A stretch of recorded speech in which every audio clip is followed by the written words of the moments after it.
আল্লাহ তাআলা মূলত আমাদের নজর দিতে বলেছেন সুনিশ্চিত ভবিষ্যতের দিকে। বলে সুনিশ্চিত ভবিষ্যৎ কোনটা? চোখ দুটো বন্ধ হলেই শুরু হবে সুনিশ্চিত ভবিষ্যৎ। সুনিশ্চিত ভবিষ্যৎ কবর, সুনিশ্চিত ভবিষ্যৎ আখিরাত, সুনিশ্চিত ভবিষ্যৎ জান্নাত অথবা জাহান্নাম। আল্লাহ তাআলা আমাকে আপনাকে মূলত ওই সুনিশ্চিত ভবিষ্যতের জন্য কি পাঠাইছি এটার দিকে নজর দিতে বলেছেন। যে দুনিয়ায় তো টাকা জমাইছি, হায়াত যদি থাকে, বেঁচে থাকলে বুড়াকালে চলতে পারবো, কিন্তু সুনিশ্চিত ভবিষ্যৎ ওই আখিরাত, ওইখানে ভালো থাকার জন্য আমি কি পাঠাইলাম, কি জমাইলাম, এইটার দিকে আমাদের নজর দেওয়ার দরকার আছে না না? তাহলে বান্দা আল্লাহ তাআলাকে ভয় করবে। বলে কেন? বলে বান্দার স্রষ্টা হলেন আল্লাহ, আমাকে আপনাকে সৃষ্টি করেছেন আল্লাহ, আমাদের রব প্রতিপালক হলেন আল্লাহ, আমাদের রিজিক দাতা হলেন আল্লাহ। বান্দা আল্লাহর আজমতের দিকে খেয়াল করে ভয় করবে আল্লাহ তাআলাকে। আর এই ভয়ের মধ্যে থাকবে মহব্বত, এই ভয়ের মধ্যে থাকবে ভালোবাসা। বলে তাকওয়ার আরেক অর্থ হলো বিরত থাকা। কিসের থেকে? বলে আল্লাহ তাআলা যা নিষেধ করেছেন সেগুলো থেকে। বুজুর্গানে দিন বলেন এই দুইটা শব্দের সমন্বয় যদি ঘটানো হয়, বলে তাকওয়া কাকে বলে? বলে আল্লাহর আজমতের দিকে মহব্বতের সাথে ভয় করে তার নিষেধ বিষয়গুলো থেকে বেঁচে থাকার নাম হলো তাকওয়া। আর যেই মুমিন এই কাজ দুইটা করবে, বলে সেই মুমিন হয়ে গেল প্রকৃত মুত্তাকি। তাহলে আল্লাহ তাআলা আমাদেরকে আপার ক্লাসের মুত্তাকি হওয়ার নির্দেশ দিয়েছেন, যারা ঈমানদার তাদের জন্য। কোরআনুল কারীমের অন্যতম একটা বৈশিষ্ট্য হলো, কোরআনে আল্লাহ তাআলার যত নির্দেশ আছে, আল্লাহ তাআলা শুধু নির্দেশ করেন তা না, ওই নির্দেশ বাস্তবায়নের পদ্ধতিও আল্লাহ তাআলা বলে দেয়। সুবহানাল্লাহ। একটা হলো শুধু আদেশ দিছে, আল্লাহ তাআলা শুধু আদেশ দেন না, আদেশ দেওয়ার সাথে সাথে তিনি এটাও জানায় দেন কেমনে এই আদেশ বাস্তবায়ন করবা। এটা সাধারণত দুইটা পদ্ধতিতে হয়। একটা হলো আদেশ করার সাথে সাথে ওই আদেশ বাস্তবায়নের পদ্ধতি আল্লাহ সুস্পষ্টভাবে বলে দেন। আরেকটা হলো সুস্পষ্টভাবে বলেন না, তবে তিনি মোটামুটি ইঙ্গিত দিয়ে দেন, সূত্র দিয়ে দেন যে তুমি যদি এই জায়গায় যাও, এই কাজ করো, তাহলে আমার এই আদেশ বাস্তবায়নের পদ্ধতি জানতে পারবা। যেমন একটা উদাহরণ দেই, ঈমানের পরে সবচেয়ে গুরুত্বপূর্ণ ইবাদত হলো নামাজ। ঈমানের পরে সবচেয়ে গুরুত্বপূর্ণ ইবাদত কি? জোরে বলেন। নামাজের আদেশ আল্লাহ তাআলা দিয়েছেন কোরআনে। কিন্তু কেউ যদি এই চিন্তা করে যেই আদেশ কোরআনে আছে ওই আদেশ কেমনে বাস্তবায়ন করব, এটাও স্পষ্টভাবে কোরআন থেকে শিখব, কিন্তু বাস্তবতা ভিন্ন। যদিও আল্লাহ তাআলা কোরআনুল কারীমের মধ্যে নামাজের আদেশ দিয়েছেন, এই চিন্তা করে এই কোরআন যদি এই পৃথিবীর শ্রেষ্ঠ আলেমদেরকে ধরিয়ে দেওয়া বলা হয় যে আমরা ফজরের 2 রাকাত নামাজ যেই পদ্ধতিতে পড়ি, যা যা পড়ি, যা যা করি, একেবারে সব কিছু শুধু কোরআন থেকে বের করে দিবেন, হাদিসের কাছে যাইতে পারবেন না, নবীর সুন্নাহ ধরতে পারবেন না। কিয়ামত পর্যন্ত যদি হায়াত দিয়ে দেওয়া হয় আর শুধু কোরআন থেকে যদি 2 রাকাত ফরজ নামাজ বা সুন্নাত নামাজের পদ্ধতি বের করতে বলা হয়, বলেন তো সমগ্র পৃথিবীর উলামায়ে কেরাম একত্রিত হয়ে শুধুমাত্র কোরআন থেকে ফজরের 2 রাকাত নামাজ যেভাবে পড়া হয় এটা বের করতে পারবে নাকি? সম্ভব না। কেন সম্ভব না? বরং কারণ নবীজি জানায় দিয়েছেন নামাজের আদেশ আল্লাহ তাআলা কোরআনুল কারীমের মধ্যে করেছেন ঠিক, কিন্তু নামাজ পড়ার পদ্ধতি সুস্পষ্টভাবে আল্লাহ বলে দেন নাই। সেই জন্য নবীজি বলেন সল্লু কামা রাআইতুমুনি উসাল্লি, নামাজের আদেশ তো আল্লাহ তাআলা করেছে, কেমনে নামাজ পড়বা? নবীজি বলেন, আমাকে যেভাবে নামাজ পড়তে দেখো সেইভাবে তোমরা নামাজ পড়ো। তাহলে নামাজের আদেশ করেছেন আল্লাহ, আর এই পদ্ধতি শেখার ব্যবস্থা আল্লাহ তাআলা আমার আপনার নবীর মাধ্যমে আমাদের কাছে দিয়েছেন। এক একটা উদাহরণ দিতে গেলে লম্বা সময় চলে যাবে। মূল কথা হলো, আল্লাহ তাআলা কোরআনুল কারীমের মধ্যে যখন কোনো আদেশ দেন, হয়তো ওই আদেশ বাস্তবায়নের সুস্পষ্ট নীতিমালা পদ্ধতিও বইলা দেন। যদি সুস্পষ্টভাবে না বলেন, কমপক্ষে ইশারা ইঙ্গিত দিয়া বুঝায়া দেন, জানায়া দেন যে এই জায়গায় যাও, তাহলে আমার আদেশের বাস্তবায়ন কিভাবে করতে হবে পাবা। আর তাকওয়ার ব্যাপারে আল্লাহ তাআলা নির্দেশ দেওয়ার পর আল্লাহ তাআলা কোনো ইঙ্গিত দেন নাই, বরং কোরআনুল কারীমের বিভিন্ন জায়গায় সুস্পষ্টভাবে মুত্তাকি হওয়ার পদ্ধতিগুলোও আল্লাহ তাআলা জানিয়ে দিয়েছে। এজন্য মনে রাখতে হবে যে কোরআনে যখন, শরীয়তে ইসলামে অনেক কিছু আছে হারাম, যেটা আপনি কোরআনে পাবেন না। এই হারাম করছে কে? বলে মুহাম্মাদুর রাসূলুল্লাহ সাল্লাল্লাহু আলাইহি ওয়াসাল্লাম। আমার আপনার নবী হলেন শরীয়ত প্রণেতা। যেমন আদালতে আছে না আইনজীবী, আইনজীবী কারা? বলে আইন প্রণেতা যেই আইন প্রণয়ন করেছেন, ওই আইনের উপরে যারা নিজেদের কাজকর্ম করে, ওই উকালতি করে, বলে এরা হলো আইনজীবী। আইনজীবী আর আইন প্রণেতার মধ্যে তফাৎ আছে। আইন প্রণেতা হলো আইন লেখে যে এটা করলে এটা হবে, এটা করলে এটা হবে। এইটার আলোকে আইনজীবীরা কোর্টের মধ্যে মামলা লড়ে। নবীজি সাল্লাল্লাহু আলাইহি ওয়াসাল্লাম শরীয়ত প্রণেতা। এজন্য নবীজির কথার মাধ্যমে অনেক কিছু হালাল আছে, অনেক কিছু হারাম নবীজির কথার মাধ্যমে হয়েছে। তাহলে আল্লাহ তাআলা মুত্তাকি হওয়ার নির্দেশ দিয়েছেন। যেমন এক জায়গায় আল্লাহ তাআলা বলেন, ইয়া আইয়ুহাল্লাযীনা আমানুত্তাকুল্লাহ, হে ঈমানদারেরা তোমরা মুত্তাকি হও। আমরা যদি জিজ্ঞাসা করি আল্লাহ কেমন করে মুত্তাকি হব, আল্লাহ তাআলা কেমন যেন জবাব দিয়ে বলেন, ওয়া কুনু মা'আস সাদিকিন। আল্লাহ রাব্বুল আলামিন বলেন, ও বান্দারা মুত্তাকি হও। কিভাবে হব? আল্লাহ তাআলা বলেন, সত্যবাদীদের সঙ্গী হয়ে যাও, সত্যবাদীদের সঙ্গী হয়ে যাও।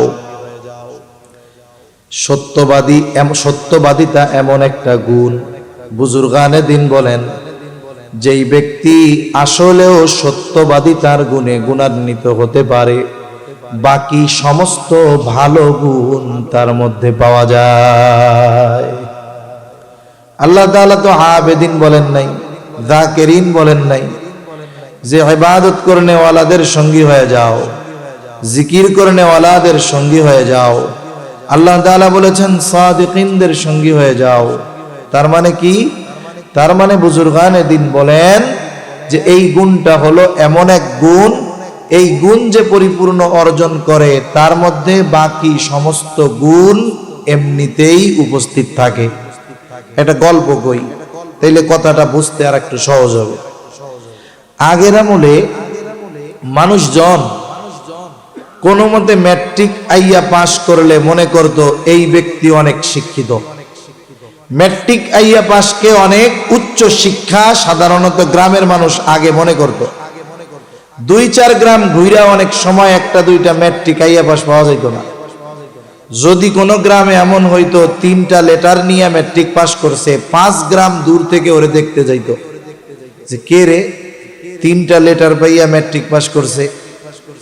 তা ওই রকম একজন মুরব্বী যে মনে করে যে ম্যাট্রিক আইয়া পাস এটা অনেক উচ্চ শিক্ষিত, তা ওই রকম একটা গ্রাম, প্রত্যন্ত অঞ্চল, ওই গ্রামের একজন মানুষ ঢাকা গিয়ে লেখাপড়া করছে, জাগতিক লাইনে উচ্চ শিক্ষিত।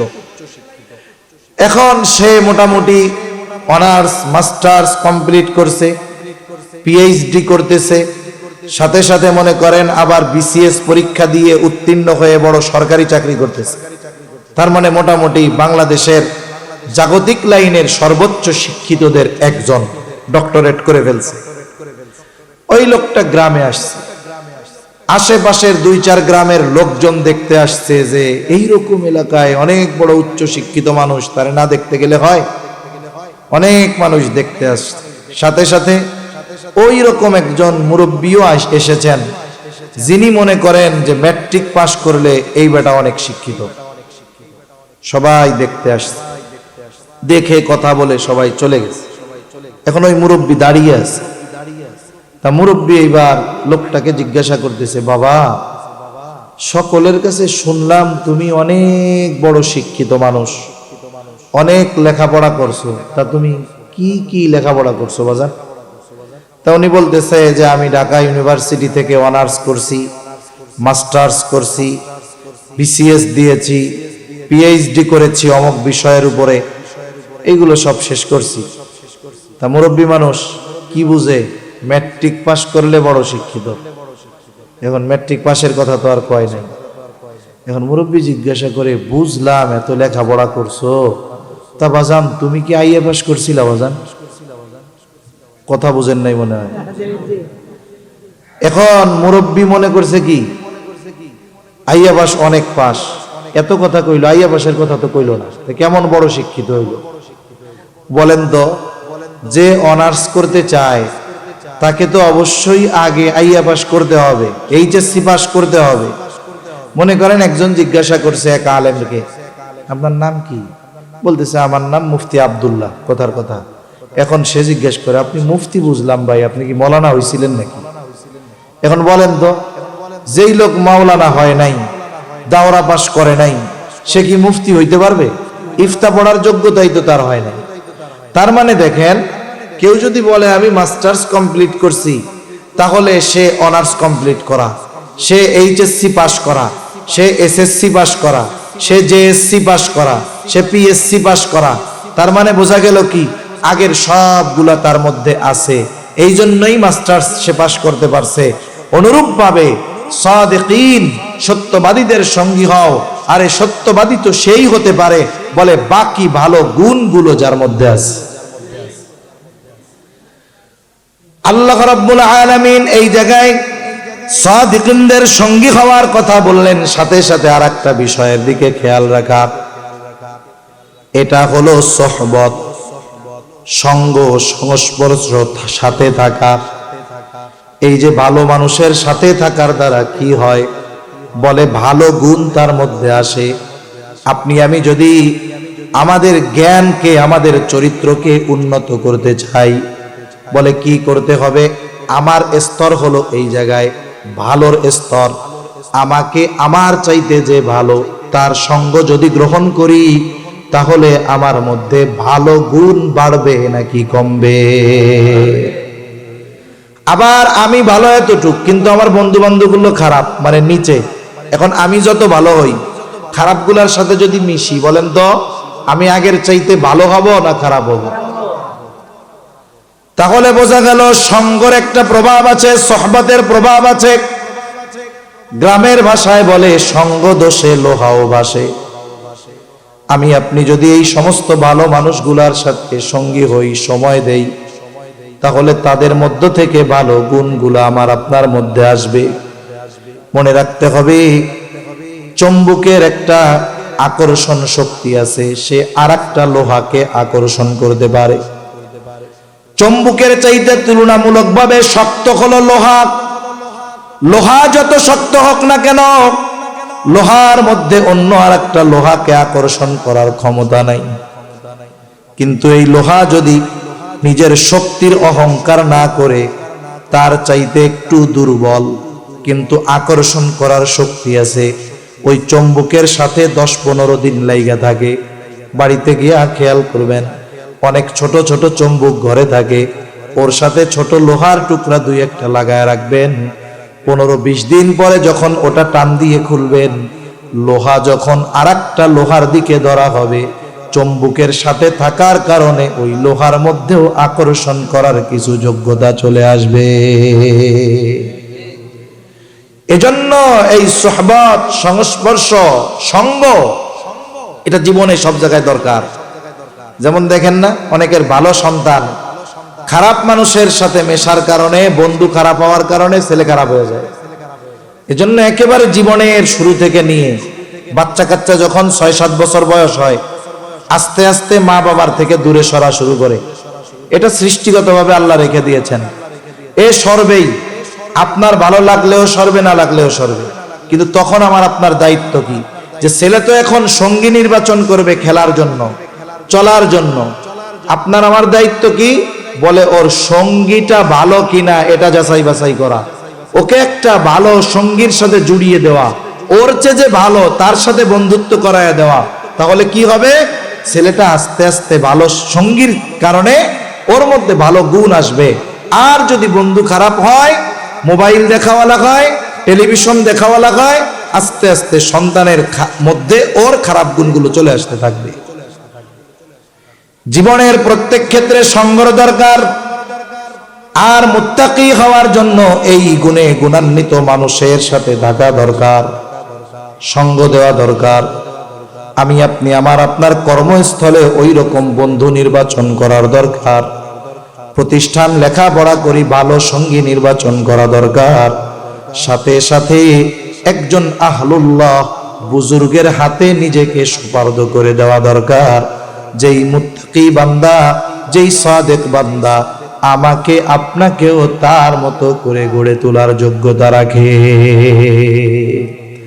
এরকম মানুষের সাথে সংস্পর্শতা দরকার। যেমন আপনাদের এখানে আজকে যিনি আসবেন, আজকের প্রধান অতিথি পীরে কামেল হযরত মাওলানা ফজলে ইলাহি সাহেব, পীর সাহেব উজানি, এই ধরনের মানুষের সংস্পর্শতা আমাদের দরকার, সুহবত আমাদের দরকার। তাদের সাথে সম্পর্ক রাখা এটা জরুরি। তাহলে মুত্তাকি হওয়ার জন্য 1 নাম্বার পদ্ধতি আল্লাহ বলেন সত্যবাদীদের সঙ্গী হয়ে যাও। 2 নাম্বার পদ্ধতি আল্লাহ তাআলা কোরআনুল কারীমের মধ্যে বলেন ইয়া আইয়ুহাল্লাযীনা আমানুত্তাকুল্লাহ। আল্লাহ তাআলা বলেন হে ঈমানদারেরা তোমরা মুত্তাকি হও। আমরা যদি এখন প্রশ্ন করি আল্লাহ আমরা কেমন করে মুত্তাকি হব, আল্লাহ তাআলা বলেন ওয়াল তানজুর নাফসুম মা কদ্দামাত লিগাদ। তুমি নিজের দিকে নজর দাও, আগামীর জন্য তুমি কি প্রেরণ করেছ। আগামী হইল ভবিষ্যৎ। যেমন আগামী কাল, এটা কি ভবিষ্যৎ। আগামী অথবা ভবিষ্যৎ এটা 2 ধরনের। একটা হলো অনিশ্চিত ভবিষ্যৎ, আর একটা হলো সুনিশ্চিত ভবিষ্যৎ। বাস্তবতা হলো আমরা অনিশ্চিত ভবিষ্যৎ নিয়ে যতটা চিন্তিত, যতটা মেহনত করি, যতটা ফিকির করি, সুনিশ্চিত ভবিষ্যৎ নিয়ে তার কিছুই করি না। যেমন একটা লোক সরকারি চাকরি পাইছে 20 বছর বয়সে, চাকরি করবে কয় বছর পর্যন্ত? বলে 62 বছর বয়স পর্যন্ত, তাই না? 62 বছরে অবসরে যাবে। ওই লোকটা যখন চাকরিতে ঢুকলো, চাকরি যখন শুরু হইল, বেতন পাওয়া শুরু হইল, বলেন তো সরকার তাকে পরিপূর্ণ বেতন দিয়ে দেয় নাকি তার বেতন থেকে কিছু টাকা কাইটা রাখে? এই টাকা কাইটা রাখে দিবে কোন সময়? ওই 62 বছর বয়সে চাকরি ছাড়ার পরে। সরকার বেতনের উপরে একটা নির্ভর করে একটা পার্সেন্ট কাইটা রাখে, চাকরি শেষ হওয়ার পরে দ্বিগুণ দিয়া দিবে। কেন দিবে? বলে দেবে এই কারণে এই লোকটা 30 বছর, 35 বছর, 40 বছর চাকরি করবার পর বার্ধক্যকালে যখন বাড়িতে যাবে, 62 বছর বয়স, আর কাজ করার মতো তার ইচ্ছা থাকবে না। এখন তো মাসে মাসে বেতন পায়, খরচ চলে, ওই সময় তো আর চাকরি থাকবে না।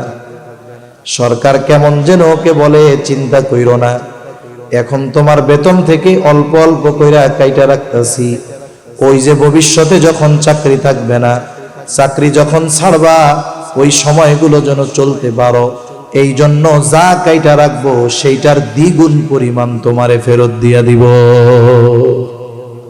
কাইটা কাইটা যা রাখবো ফেরত দিব কয় গুণ? ভবিষ্যতে জানি তোমার টেনশন না থাকে।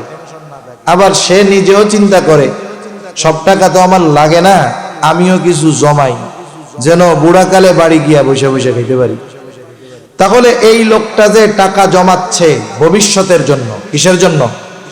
আবার জোরে বলেন তো, এই ভবিষ্যৎটা সুনিশ্চিত না অনিশ্চিত? উনি যে 62 বছর পর্যন্ত বাঁচবে এর কোনো নিশ্চয়তা আছে? ওই টাকা উনি খাইতে পারবে এর কোনো নিশ্চয়তা নাই, অথচ কত গুরুত্ব সহকারে টাকাটা জমায়। আল্লাহ তাআলা মূলত আমাদের নজর দিতে বলেছেন সুনিশ্চিত ভবিষ্যতের দিকে। বলে সুনিশ্চিত ভবিষ্যৎ কোনটা? চোখ দুটো বন্ধ হলেই শুরু হবে সুনিশ্চিত ভবিষ্যৎ। সুনিশ্চিত ভবিষ্যৎ কবর, সুনিশ্চিত ভবিষ্যৎ আখিরাত, সুনিশ্চিত ভবিষ্যৎ জান্নাত অথবা জাহান্নাম। আল্লাহ তাআলা আমাকে আপনাকে মূলত ওই সুনিশ্চিত ভবিষ্যতের জন্য কি পাঠাইছি এটার দিকে নজর দিতে বলেছেন। যে দুনিয়ায় তো টাকা জমাইছি, হায়াত যদি থাকে, বেঁচে থাকলে বুড়াকালে চলতে পারবো, কিন্তু সুনিশ্চিত ভবিষ্যৎ ওই আখিরাত, ওইখানে ভালো থাকার জন্য আমি কি পাঠাইলাম, কি জমাইলাম, এইটার দিকে আমাদের নজর দেওয়ার দরকার আছে না? না, এই জন্য বুজুর্গানে দিন একটা শব্দের কথা আমাদের বলেন, একটা বিষয়ের কথা বলেন। বিষয়টা কি? বলে মুহাসাবা, হিসাবের কথা বলেন।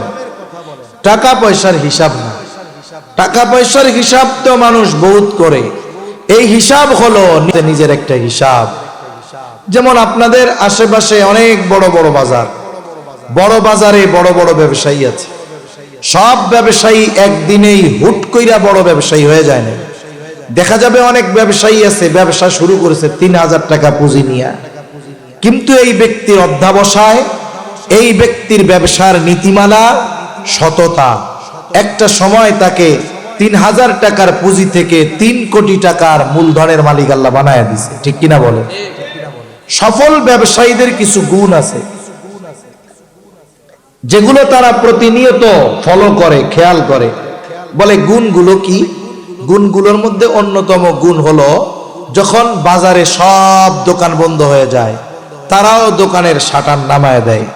এইবার শাটার নামায়া দিয়া ভেতরে বসে সারা দিনের হিসাব করে। সাধারণত 4টি হিসাব তারা করে। কয়টা হিসাব? 4টা হিসাব। 1 নাম্বার হিসাব করে আজকে সারা দিনে বেচা কেনা কত হইল। 2 নাম্বার হিসাব করে আজকে সারা দিনে কয় টাকার মাল কেনা হলো। 3 নাম্বার হিসাব সারা দিনে বাকি কত টাকা দেওয়া হলো। আর 4 নাম্বার হিসাব এই সমস্ত কিছুকে সামনে রেখে বের করে আজকে বিক্রয়ের উপরে আমার এই লাভ্যাংশ কত। তার মানে 1 লাখ টাকা সেল দিলাম, লাভ কত আছে। যে যে ব্যবসায় প্রসিদ্ধ দক্ষ, বলে বিক্রয়ের উপরে লাভের অংশ সে বলে দিতে পারবে। হয়তো 19-20 হতে পারে। আপনি যদি মুদি দোকানদারকে গিয়া জিজ্ঞাসা করেন, ভাই তোমার যদি 1 লাখ টাকা বেচা কেনা হয় কয় টাকা লাভ হবে, ও একটা পরিমাণ বলবে, হয়তো 19-20 হতে পারে। তার মানে যে যে ব্যবসায় দক্ষ সে ওই ব্যবসার কত টাকায় কত লাভ সেটা বলে দিতে পারে। এখন হিসাব করছে বেচা কেনা 1 লাখ, কিন্তু বাকি গেছে 25,000। আর তার ব্যবসার হিসাব হলো 1 লক্ষ টাকার মাল বিক্রি হলে 20,000 টাকা লাভ হয়। এখন বলেন তো 25,000 যদি বাকি গিয়ে থাকে, আজকের দিনের লাভ তার পকেটে আছে, বরং আরো তার মূলধন থেকে 5,000 মানুষের পকেটে চলে গেছে। এখনো কি চিন্তা করবে? দোকানের অন্যান্য কর্মচারীদের বলবে, আগামীকালকে থেকে যদি আমার আব্বাও বাকি চাই দিবি না, এই 25,000 আমি কম বিক্রি করব। এই 25,000 যদি বাকি না দেই আমার তো 75,000 বিক্রি হবে। 75,000 হইলে আমার 15,000 লাভ থাকবে, আর লাভের টাকাটা আমার পকেটেও থাকবে। সেল বেশি দিয়া বাকি দিয়া মানুষের পকেটে নিজের টাকা দেওয়ার কোনো দরকার নাই। আগামীকাল থেকে সেল কম হোক, সব নগদ হবে। এই বইলা দোকানে তালা মেরে বাড়ি চলে গেল। এই যে 1 ঘন্টা হিসাব করার পরে কি হলো? বলে আগামী দিনের কর্মপন্থা নির্ধারিত হলো। যে আগামী দিন ব্যবসার পলিসি পদ্ধতি কি হবে, হিসাব করে বাড়ি গিয়া এই চিন্তা করে বাড়ি চলে গেছে। জীবনের মুহাসাবাও এরকম হবে। রাতে যখন সর্বশেষ আমরা ঘুমাইতে যাব, মাথার সাথে বালিশটা লাগামো। এখন তো কাম হইলো মাথার সাথে বালিশ লাগানোর আগে হাতে মোবাইল না থাকলে কাম হয় না, এটা বাদ দিতে হবে। চিকিৎসা বিজ্ঞান বলে এটা এমনিতেই ক্ষতি। এর একটা রেডিয়েশন আছে, নেটওয়ার্কের একটা রেডিয়েশন। এটা যত কাছে থাকে মোবাইল, মানুষের তত ক্ষতি হয়। বাচ্চা কাচ্চার কাছে থাকলে ক্ষতি হয়। এজন্য রাতের বেলা উচিত মোবাইল না টিপে দূরে রাখা। আর মানুষ রাতে যখন একাকী থাকে, এই যে শুইছে, এই সময় সে তার ব্রেনটাকে যেদিকে নেয়, চিন্তাটাকে যেদিকে নেয়, তার ব্রেন চিন্তা ওই দিকেই যায়। মোবাইল দিয়া যদি শুরু করে ওইদিকে যাবে। ওইটা বাদ দিয়া যদি সে চিন্তা করে আজকে আমি একটু আমার জীবনের হিসাব করি তো, যে আজকে সারা দিন আমি কতগুলা ভালো কাজ করছি, কতগুলা মন্দ কাজ করছি, একটু হিসাব করি। তার ব্রেন এখন ভালো কাজের দিকে যাচ্ছে। এখন সে হিসাব করে, হিসাব করে দেখা গেল সারাদিন তার যেই পরিমাণ ভালো কাজ তার চাইতে গুনার কাজগুলা বেশি, অথবা দেখলো যেই পরিমাণ মন্দ কাজ তার চাইতে ভালো কাজ বেশি, তাহলে তো ভালো। আবার যদি দেখে মন্দ কাজ বেশি ভালো কাজ কম, তখন হয়তো তার হৃদয়ের মধ্যে চিন্তা আসবে, আরে আমার কত পরিচিত জন, বন্ধু বান্ধব, আত্মীয় স্বজন রাতের বেলায় ঘুমিয়েছে আর ঘুম থেকে উঠতে পারে নাই। কারণ যখন আমরা ঘুমাই, ঘুম ভাঙলে সকাল, না ভাঙলেই পরকাল। হয়তো হতে পারে এই রজনী, এই ঘুম আমার জীবনের শেষ ঘুম। আমি যদি আজ মারা যাই আর আমার আমল নামায় যদি নেকের চাইতে গুনাহ বেশি হয়, তাহলে হয়তো কিয়ামতের দিন গুনাহগার পাপাচারীদের কাতারে আমাকে আল্লাহর সামনে হাজির হতে হবে। এই হিসাবের পরে তার দিলের মধ্যে এই চিন্তা হয়তো তাকে তাওবা করতে উদ্বুদ্ধ করবে। হয়তো সে তাওবা করবে, আল্লাহ তাআলার কাছে ক্ষমা চাইবে, বলবে আল্লাহ আমারে আপনি মাফ করে দেন, আমি আর জীবনে গুনাহ করব না। অতীতের গুনাহগুলো মাফ করে দেন, আগামীতে আর গুনাহ করব না।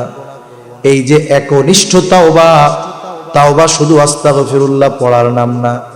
মুখ দিয়ে আস্তাগফিরুল্লাহ পড়লো, কিন্তু আন্তরিকভাবে ওই পাপের জন্য সে অনুতপ্ত হইল না, পাপটা ছাড়লো না।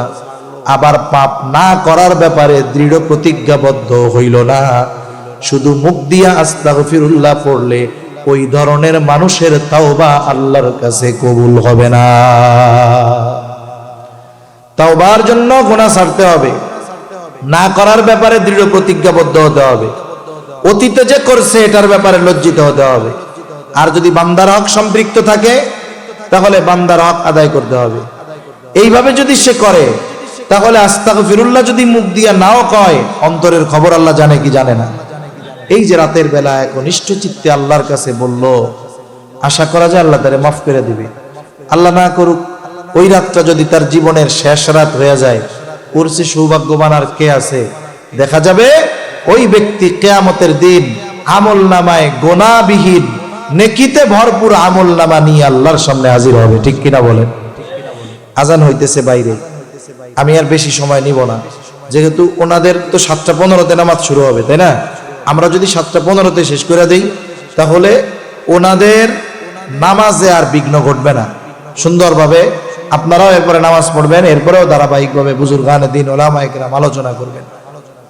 হ্যাঁ, 7:30, 7:15 পর্যন্ত করতেছেন। আচ্ছা, ঠিক আছে। তাহলে আশা করা যায় ওই ব্যক্তি আল্লাহ তাআলার দরবারে গুনাহমুক্ত হয়ে উঠবে।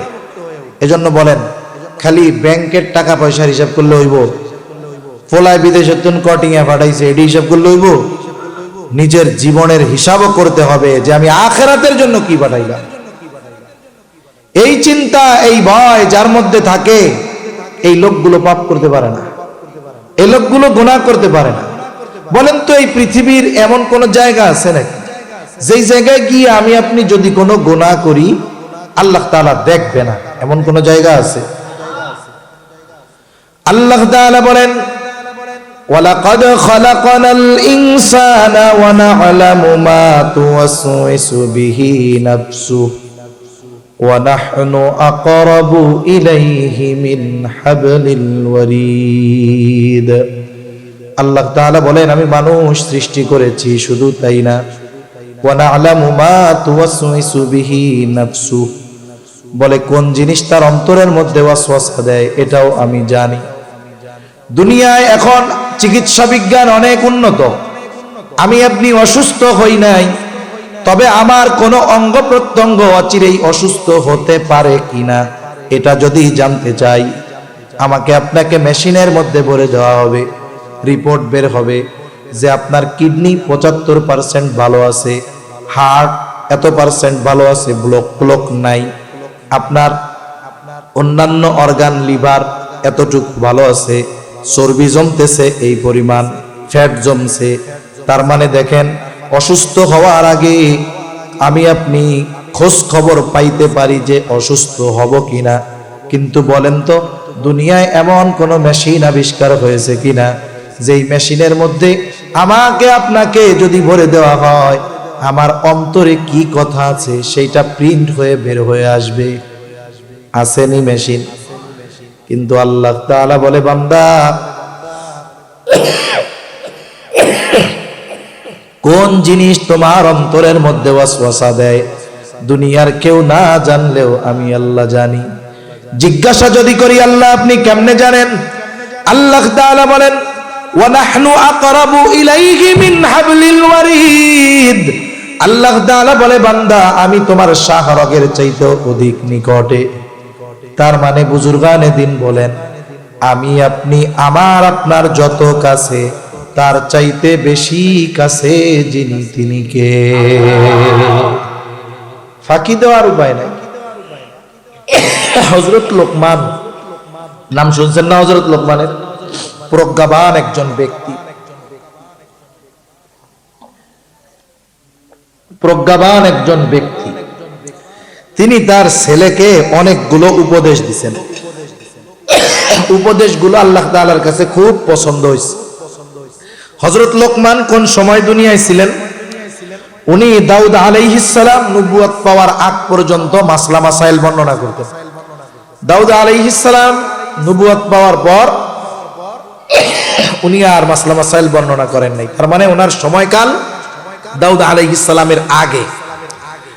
তা আল্লাহ তাআলার কাছে নসিহতগুলো খুব পছন্দ হয়েছে। আল্লাহ দাউদ আলাইহিস সালামের উপরে কিতাব নাজিল করেছে, জবুর। ওইখানে আল্লাহ নসিহতগুলো নাজিল করেন নাই। তাওরাত নাজিল করেছেন মুসা আলাইহিস সালামের উপর, ওইখানে আল্লাহ তাআলা লোকমান আলাইহিস সালামের এই উপদেশগুলো নাজিল করেন নাই। ঈসা আলাইহিস সালামের উপরে ইনজিল নাজিল করেছেন, ওইখানে আল্লাহ নাজিল করেন নাই। উপদেশগুলো আল্লাহ রাইখা দিয়েছেন মুহাম্মাদুর রাসূলুল্লাহ সাল্লাল্লাহু আলাইহি ওয়াসাল্লামের উম্মতদের জন্য।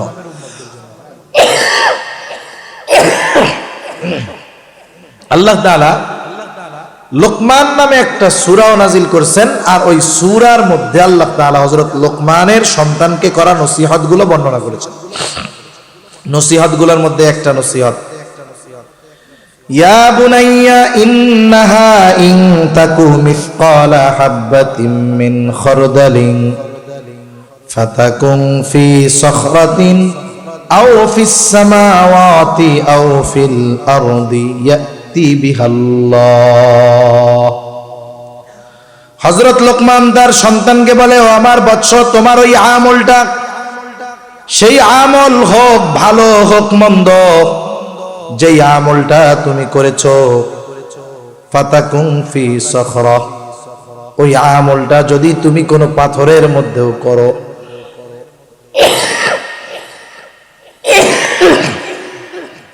আল্লাহ যে কি দিছে সব আল্লাহর ইচ্ছা, উঠেই না কাশ।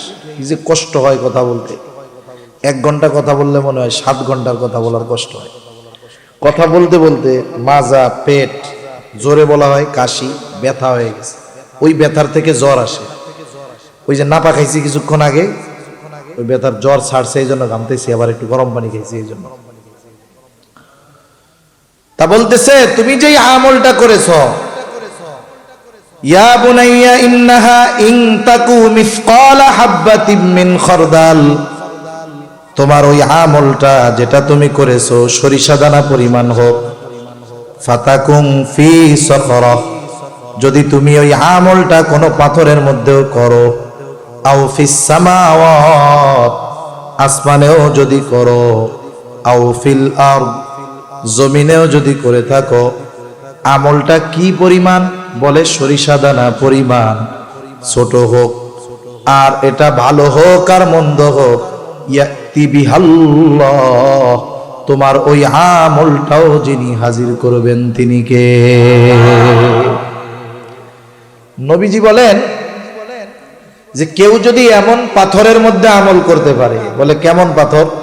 যেই পাথরের দরজাও নাই, জানালাও নাই, ঢোকাও যায় না, বাইরে হওয়া যায় না। বলেন তো এমন পাথরের মধ্যে স্বাভাবিকভাবে যাওয়া কি সম্ভব? সম্ভব।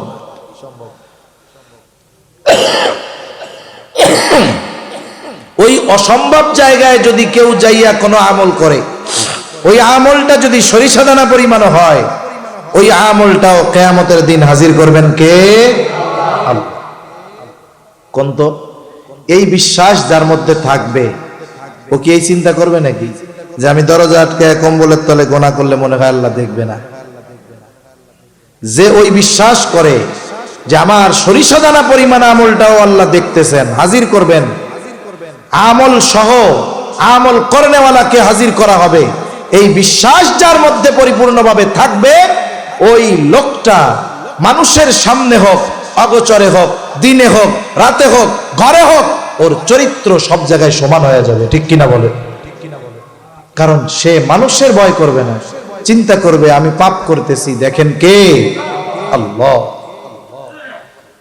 এই চিন্তা, এই অনুভূতি আমাদেরকে তাকওয়া অর্জনে সহায়ক হবে, মুত্তাকি হওয়ার জন্য আমাদের জন্য সহজ হয়ে যাবে। এই জন্য দিলের মধ্যে এই কথাটাকে সব সময় স্মরণ রাখবো যে আমাকে কেউ না দেখলেও আল্লাহ তাআলা দেখে। এইভাবে যদি জীবন অতিবাহিত করতে পারি, আশা করা যায় তাকওয়া অর্জন করা আমাদের জন্য সহজ হয়ে যাবে। এখন আসেন, যদি মুত্তাকি হই লাভ কি? আল্লাহ তাআলার যত আদেশ নিষেধ আছে এগুলো মেনে চললে শুধু আখিরাতের লাভ না, দুনিয়ার লাভ আছে না নাই? দুনিয়ার লাভ কি? আল্লাহ তাআলা বলেন ওয়ামান ইয়াত্তাকিল্লাহা ইয়াজআল লাহু মাখরাজা ওয়া ইয়ারযুকুহু মিন হাইথু লা ইয়াহতাসিব। আল্লাহ তাআলা বলেন মান ইয়াত্তাকিল্লাহ, যে আল্লাহ তাআলাকে ভয় করে, তার মানে যে বেটা মুত্তাকি, বলে মুত্তাকিকে আল্লাহর আজমতের দিকে খেয়াল রাইখা মোহাব্বতের সাথে ভয় কইরা আল্লাহর নিষেধ বিষয়গুলো থেকে বেঁচে থাকে, বলে এই কামটা যেই লোকটা করে, ওই লোকটা যদি কখনো কোনো বিপদ আপদ মুসিবতে পইড়াই যায়, আল্লাহ তাআলা বলেন ইয়াজআল লাহু মাখরাজা, ওই ব্যক্তির বিপদ থেকে বের হওয়ার রাস্তার ব্যবস্থা যিনি কইরা দেন তিনি কে? বিপদ দুনিয়ায় আসতেই পারে, কিন্তু বিপদ থেকে বের হওয়ার রাস্তা পাওয়াটাই তো দুষ্কর। কিন্তু আল্লাহ বলেন মুত্তাকি হও, আমি বিপদে পড়লেও বিপদ থেকে বের হওয়ার রাস্তা আমি কইরা দিব। দুনিয়ায় মানুষ আর একটা জিনিস নিয়ে সবচেয়ে বেশি চিন্তিত থাকে, বলে রিজিক নিয়ে। রিজকুন এটা ব্যাপক অর্থবোধক শব্দ, বলে জীবন, উপকরণ, সম্মান, এটাও রিজিকের অন্তর্ভুক্ত। বলে একজন নেককার বিবি রিজিকের অন্তর্ভুক্ত, একজন সৎ নেককার সন্তান বলে রিজিকের অন্তর্ভুক্ত, আরে সম্মান রিজিকের অন্তর্ভুক্ত। আল্লাহ তাআলা বলে বান্দা মুত্তাকি হয়ে যাও, শুধু বিপদ থেকে বের হওয়ার রাস্তা দিয়ে দিব এমনটা নয়, ওয়া ইয়ারযুকুহু মিন হাইথু লা ইয়াহতাসিব। আল্লাহ তাআলা বলেন মুত্তাকি বান্দাকে এমন জায়গা থেকে রিজিক দেওয়া হবে ওই ব্যক্তি কল্পনাও করতে পারবে না। আল্লাহ তাআলা মুত্তাকিকে কল্পনাতীত, ধারণাতীত জায়গা থেকে রিজিকের ব্যবস্থা করে দিবে। এজন্য মুত্তাকি হইলে আখিরাতের লাভ তো অনেক আছে। মুত্তাকি আল্লাহ তাআলার কাছে বসার জন্য সম্মানের চেয়ার পাবে। মুত্তাকি আল্লাহ তাআলার নিকটে বসার জন্য সম্মানের চেয়ার পাবে। আখিরাতে অফুরন্ত নেয়ামত তো আছে, দুনিয়ায় আরো নেয়ামত আছে, আরো ফজিলত আছে। লম্বা কথা বলার মতো সময় নাই, চিন্তা করছি হাদিসের 3টা গুণই আপনাদের সামনে বলবো এই জন্য। তাহলে মুত্তাকি হওয়ার নির্দেশ আল্লাহ তাআলা দিয়েছেন, সাথে সাথে নবীজিও বলেন ইত্তাকিল্লাহা হাইসুমা কুনতা, যেখানেই থাকো না কেন সর্ব অবস্থায় ভয় করবা কাকে? আল্লাহ তাআলাকে। 2 নাম্বার নবীজি বলেন ওয়াতবি'is সাইয়্যাতাল হাসানাতা তামহুহা, তোমার দ্বারা যদি কখনো মন্দ কাজ হয়ে যায় ভালো কাজ করবা। কেন? বলে ভালো কাজ মন্দ কাজটাকে মিটায় দেয়।